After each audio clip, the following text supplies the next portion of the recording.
Let's get to it. YouTube, what is going on? Delightful Guardians, it is Mesa Sean back at it with some Destiny, and this is episode 12 of Ask Mesa, and you're gonna mix it up a little bit, just gonna throw some random PvP gameplay in the background and throw your questions up on the screen. Guys, the reason why I was doing the face cam thing was just, I kind of just want people to know what I look like, okay? I don't want to be one of those YouTubers that hides behind a microphone for years and you have no idea what I look like. That's what I look like, old man Mesa. You can pick on me, make fun of me, or talk about my hair. For some reason, you guys love making comments about my hair, but leave comments in the question. Jesus Christ! Leave questions in the comment section of this video, and I'll try to get to them on the next episode. And sometimes I go back and look at other episodes if I didn't have time to answer all the questions or all the more pertinent questions. And there are no dumb questions. You guys can ask me anything. So let's jump into it. First one comes from Chuck Jones. What, in your opinion, is the worst exotic? You know, I answered this a while ago when I thought it was the universal remote, and I still hate that thing, and I still never use it. I even have a new upgraded version that dropped for me, and I have it left in my postmaster because I just refuse to get it out of there. But I would have to say No Land Beyond, for me at least. I was terrible with the thing. I leveled it up, used it for maybe 5 minutes tops, and haven't touched it since. So, but let me know in the comments, what do you guys think is the worst exotic? Next question, Aaron More. It's, hey Mesa, it's Moray. He's one of my mods on my stream, if I ever do stream, which I will be making a regular habit of once we hit 20,000 subs this week. What's your favorite strike?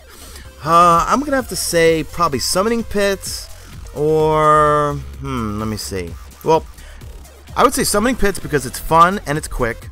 I would say Nexus because it's really quick, but I would say from a, I guess, challenging perspective, but it drags on a little bit, would be Undying Mind.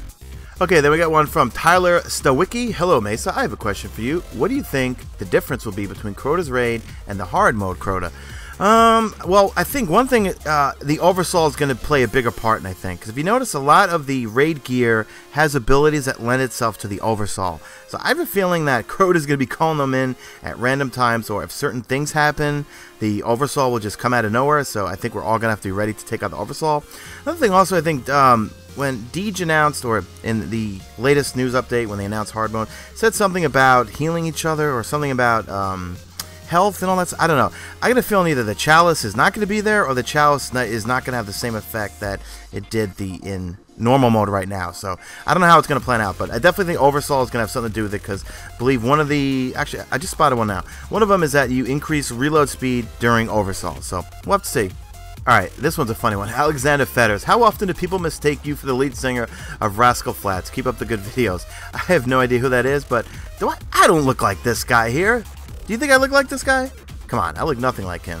I don't know who I get confused. I don't really get confused for anything. When I was younger, I used to get Ethan Hawke because we both had big foreheads and I had long hair, and I used to have the goatee and the little peach fuzz mustache. Well, not peach fuzz, but you know how like you could either have the mustache into the goatee, or you could just have the Johnny Depp, Ethan Hawke mustache and then a space and then a goatee. I used to have that, so but I don't look like that guy. Alright, so next one is a Hydrexid 530. I don't know. I'm sorry, I can't pronounce it. Do you still have same issues with fusion rifles? I get tired of being killed by them while jumping from a religious fusion rifle user. Yeah, I mean, I can't stand them. I was gonna, you know what, I'm gonna try to do a breakdown video, because I got this plug one and I've got a trolley problem, and both those things are like, the range is ridiculous.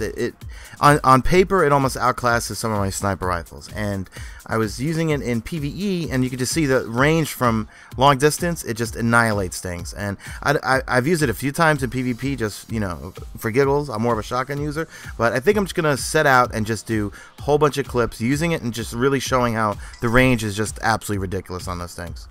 Okay, Adam Gitas, I see you all the time in my comments section, sir. Thank you for always being there. Do you think RNG should be influenced by player skill as well as random number generator?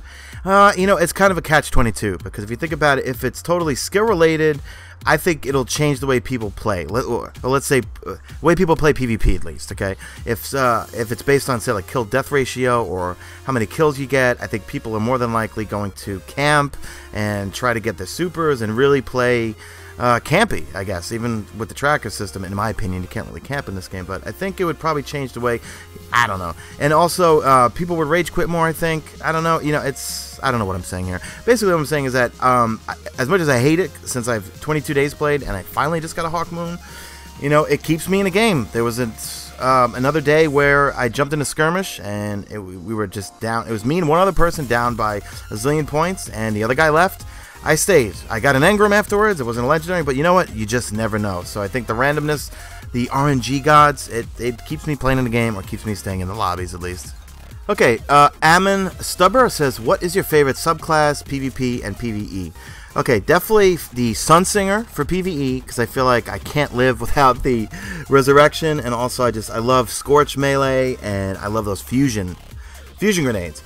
PvP, man, I stopped using the Hunter a long time ago, and then once I got back on for the Iron Banner, because I got a Lucky Raspberry, and that got me to 32 as well, I just fell in love. Well, not fell in love. I realized how OP Blade Dancer, or as I call it, Pole Dancer, is in PvP. It's almost impossible to go negative. And my particular Hunter, the intellect is off the chart. So when I play PvP, playing Control and stuff, I get supers out the wazoo and end up going usually a 2-0 or something higher in KD, which is a lot for me, considering my KDR is dog shit. Okay, Andrew Roth, which are the best Legendary Destiny shotguns for PvP and PvE? Well, I never use shotguns at all in PvE. I'm a fusion rifle user. I find them the most usable in PvE. Shotguns, I'm going to go with Found Verdict, and also the 2 in the Morgue. That's the, it's one of the DLC shotguns, or at least, I mean, post Dark Below, so you can get it leveled up to 331 attack. The 2 in the Morgue I have basically has the same exact stats as the Found Verdict, but it's not full auto. And other than that, the Invective's pretty damn good. Fourth Horseman's a lot of fun for PvP. It's not the greatest, but again, you know, sometimes the best guns aren't the most fun guns, so I consider the Fourth Horseman in the fun factor department. Okay, then Ard K says, it's okay if you don't want to answer this, but what happened with the Planet Destiny stuff? No, I don't mind answering it, because people still have me associated with that website, and I have nothing to do with it, nor do I want to be ever associated with that website. No ill will against them. It's just mainly I got to focus on my own channel. I'm not going to be told to change the way I do things. You know what I mean? If I want to call you delicious, if I want to call you beautiful, if I want to say anything, I'm not going to be...